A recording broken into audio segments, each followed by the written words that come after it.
Le risque de cancer de la prostate est beaucoup plus élevé chez les hommes noirs que chez les hommes blancs. C'est une conclusion d'une étude menée par des chercheurs de l'université sud-africaine de Witwatersrand sous la direction du professeur Wellon Carlchen. L'article qui mentionne l'étude a été publié sur le site d'information jeconversation.com le 10 décembre dernier, mais également repris par d'autres sites d'information africains et européens. Alors, question, les conclusions de cette étude sont-elles exactes? Pour en savoir plus, nous avons contacté le professeur Lamine Niang, urologue à l'hôpital Idrissa Pouye de Grand-Yoff, mais également enseignant-chercheur à l'UCAD. Mais c'est une étude et c'est très avéré depuis longtemps, c'est même prouvé depuis des années, parce que d'abord aux États-Unis, les études ont montré que les Africains américains avaient plus de cancer de la prostate que les Blancs européens. Donc, c'est des études qui ont été menées depuis longtemps. Ça a même des études similaires ont été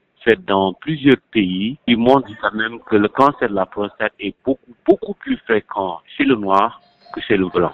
Selon toujours cette étude, les causes sont essentiellement génétiques, ce que confirme également notre expert. Quand on dit génétique, c'est qu'il y a des marqueurs génétiques. Il y a certains gènes qu'on pense qui sont liés au cancer de la prostate. Vous savez, maintenant, dans certains pays, même quand on a un cancer de prostate en stade jeune ou noir, on fait ce qu'on appelle des enquêtes génétiques. Voir son gène, on fait des études pour voir est-ce qu'il est susceptible d'avoir un cancer de la prostate ou autre. Il y a beaucoup de cancers maintenant où on fait ce qu'on appelle de l'oncogénétique. Donc, c'est vraiment prouvé que le cancer de la prostate est plus fréquent chez les Noirs et c'est probablement génétique. Et c'est porté par certains gènes qu'on trouve chez la race noire.